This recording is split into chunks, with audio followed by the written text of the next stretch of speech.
terhormat Bapak Ibu Kepala Sekolah, kemudian rekan-rekan guru yang sempat hadir pada kesempatan ini, adik-adik mahasiswa PPL Universitas 11 November yang turut mendapatkan kegiatan diseminasi budaya positif yang kami laksanakan calon guru kontrak SMA 1 Kedua. Baik Bapak Ibu, terkait masalah budaya positif telah banyak tadi disinggung oleh rekan saya Ibu Junawati. Maka untuk meningkat waktu saya lanjutkan saja ke materi kebutuhan dasar manusia. Nah, untuk membangun budaya positif di sekolah, salah satu upaya kita sebagai guru tentu harus memahami apa yang ada kebutuhan dasar dari perilaku setiap manusia, baik itu siswa kita. Nah, menurut Dr. William Glasser, ini seorang ahli psikologi berasal dari Amerika, menyatakan bahwa seluruh tindakan manusia itu memiliki tujuan tertentu, yaitu memenuhi kebutuhan dasarnya.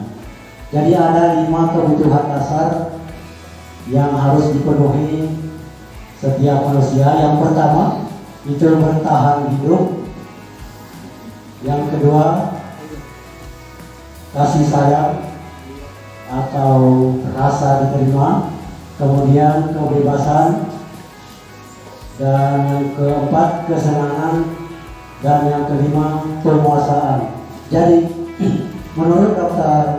William Glasser ini, jadi 5 dasar kebutuhan kita sebagai manusia apabila tidak terpenuhi, apalagi kalau di siswa kita tidak dipahami kebutuhan dasarnya, ya tentu bagaimana Bapak Ibu?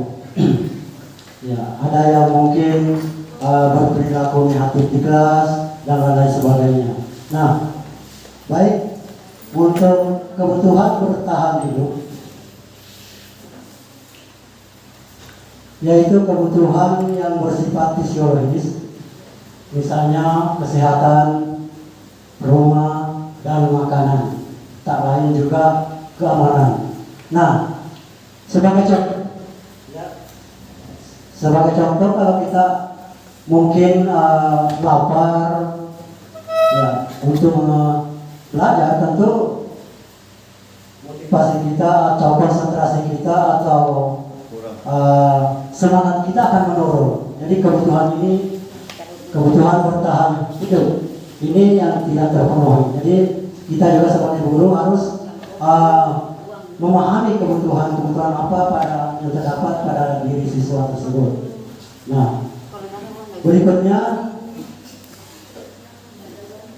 kebutuhan ingin diterima. Mungkin Bapak Ibu pernah juga melihat siswa-siswi kita lagi menyudut di sudut ruangan atau terkucilkan, ya tidak diperhatikan, barangkali tidak berbaur dengan teman-teman kelompoknya. Dan ini kebutuhan yang akan perlu dipenuhi di sini adalah kebutuhan, ya, yang kedua kebutuhan ingin diterima, ya, dimana kebutuhan untuk disayang meliputi kebutuhan akan koneksi sosial, kemudian kebutuhan untuk memberi dan menerima kasih sayang, serta kebutuhan untuk merasa menjadi bagian dari sesuatu kelompok. Ya, jadi kadang kita melihat siswa-siswa kita, ya, tidak fokus dalam mengerjakan sesuatu bersama dengan kelompoknya. Nah, ini kita perlu pahami mereka. Kita sebagai guru harus memahami, ya, bagaimana kebutuhan untuk diterima atau rasa sayang ini terpenuhi bagi mereka. Nah, kemudian kebutuhan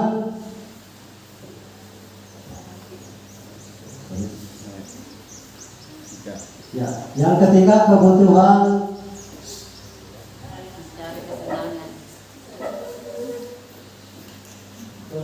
akan pilihan atau kebebasan. Nah, kebutuhan akan kemandirian, otonomi, memiliki pilihan dan mampu mengendalikan arah hidup seseorang. Nah, di sini kebebasan yang dimaksud bukan berarti tidak perlu lagi kontrol, Bapak Ibu. Ya, tentu ada juga bagaimana mereka bisa memilih pilihan mereka. Ya, tentunya harus disertai kontrol. Tidak semudah itu untuk siswa dibiarkan begitu saja. Jadi banyak persepsi juga mengatakan bebas, merdeka, bebas segala-galanya. Itu tidak seperti itu. Mungkin barangkali maknanya. Nah, ada fungsi kontrol nanti yang akan mengawasi mereka sebagai seorang siswa. Nah, jadi keinginan untuk siswa-siswa itu memilih pendapatnya, bebas berekspresi, ya jangan ada tekanan-tekanan. Ya ini yang kita pahami, perlu pahami, ya supaya tidak tertekan. Jadi kebutuhan akan kebebasan. Ya, kita percepat.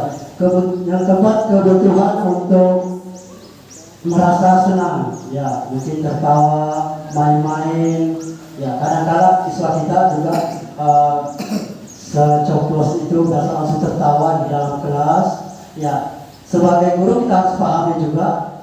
Ya nanti kita akan bahas bagaimana fungsi kontrol kita sebagai guru, apakah kita sebagai penghukum atau sebagainya. Nah di sini mereka siswa-siswa di sini mencari kesenangan, apakah itu bermain atau tertawa. Nah di sini sebagai pendidik kita hanya memahami mereka dan bagaimana menjadikan mereka memberikan mereka suatu kegiatan-kegiatan yang menyenangkan, baik itu dalam pembelajaran, metode-metode mengajar yang bervariasi dan lain-lain sebagainya.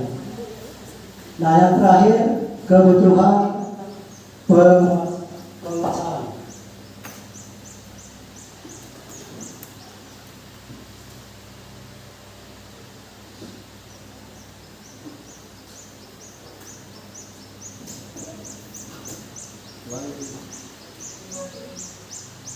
Kebutuhan penguasaan.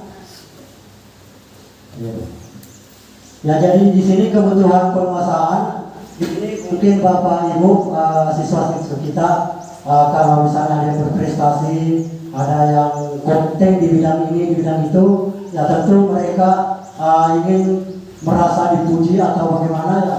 Disinilah kebutuhan penguasaan atau kebutuhan yang terakhir dari 5 dasar kebutuhan manusia yang diperlukan. Begitu dengan siswa kita akan kebutuhan ini, yaitu kebutuhan penguasaan. Nah, jadi saya bisa ambil contoh kasus. Ya, Pak Ambar, dari mohon Bapak Ibu cermati dalam hati saja. Ya, Pak Ambar guru di kelas 2 di SD Pelita Haji sedang bingung menghadapi ulas salah satu murid di kelasnya, yaitu Doni, yang seringkali meminta bekal makan siang mereka secara paksa. Nah, jika Bapak Ibu berada pada situasi Pak Ambar, apa yang Bapak Ibu lakukan? Kemudian kira-kira apa alasan Doni melakukan hal tersebut? Nah, terkait tadi 5 kebutuhan dasar ini. Misalnya kalau dia lapar, mungkin ya. Jadi ya di situ ada 5 kebutuhan dasar yang harus dipenuhi, tergantung Doni menjawab bagaimana. Ya, apakah karena lapar, apakah karena senang bermain, merampas temannya. Ya, kadang begitu ya. Bapak Ibu mungkin kalau di SD, anak-anak SD barangkali anak-anak yang masih umuran kadang sering begitu. Ya, merampas temannya. Ini hanya contoh kasus. Ya. Baik, kita berangkat ke 5 posisi kontrol. Ya, jadi terkait tadi yang dipaparkan oleh rekan Ibu Junawati, teori kontrol. Nah, kita sebagai guru mungkin pernah berada pada 5 posisi ini. Yang pertama penghukum, ya. Kemudian yang kedua pembuat rasa bersalah. Kemudian posisi kontrol yang ketiga adalah teman, Dan yang keempat adalah pemantau, dan yang terakhir adalah posisi. Jadi posisi kontrol penghukum. Ya mungkin Bapak Ibu pernah langsung menghukum siswa-siswi kita yang menggunakan uang fisik atau yang lainnya.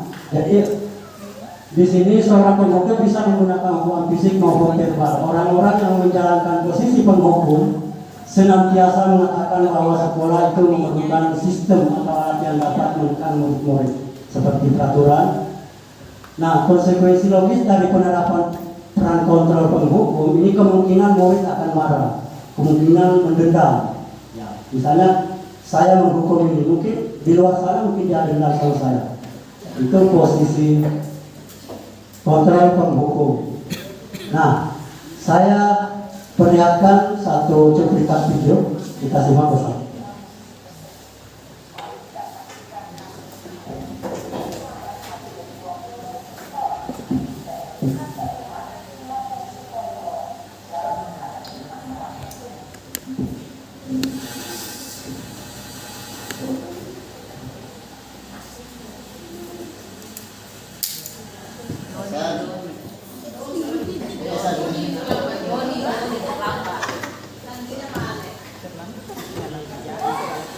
Dodon.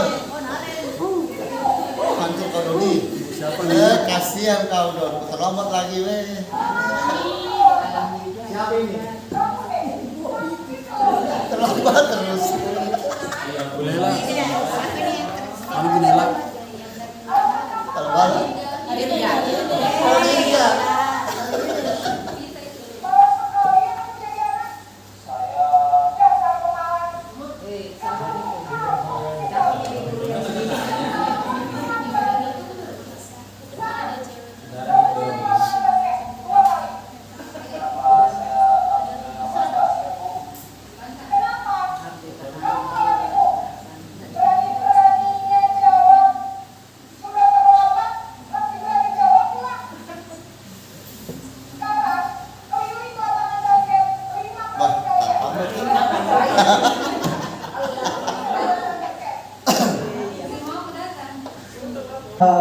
Kita sudah saksikan bagaimana peran seorang penghukum.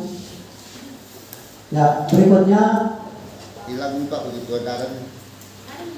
yang kedua posisi kontrol pembuat terasa bersalah.